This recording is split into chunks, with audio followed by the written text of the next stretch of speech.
Tasavvuf tarixida o'ziga xos iz qoldirgan Hazrat Burki Sarmast, Boboi Shavqi, Boboi Namatpo'sh, Bobo Tohir, Bobo Ja'far, Ro'zbixon Misri, Ammor Yosir, Ismoil Qasri, Orif Deggaroni, Boboi Safedmo'y, Eshon Bobo, Boboi Naqshbandxon, Usto Amin Bobo singari Bobo nomi bilan nash'u namo topgan bobolar qatori 20-asr oxirida yashab o'tgan Naqshbandiya tariqati buzurgvorlaridan biri Tesha Bobo hazratlari bo'lib, mazkur film shu nurli siymoning yorqin xotirasiga bag'ishlanadi.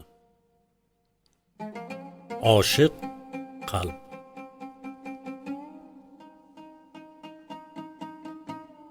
Buxoroi Sharifda Hojagon Naqshbandiya ta'limoti asosida ruhiy ma'naviy faoliyati davomida qalb, ruh, botinning kamoloti uchun kurashgan hodiylardan biri shubhasiz Tesha Bobo Naqshbandi hazratlari hisoblanadi. Tesha Bobo Qobil ibn Mustafa 1923-yili Buxoro shahrida tavallud topgan. U kishining onasi asli Tojikistonning Hisor viloyatidan bo'lib, ismlari Hadicha, otalarining ismlari esa Mustafoqul bo'lgan.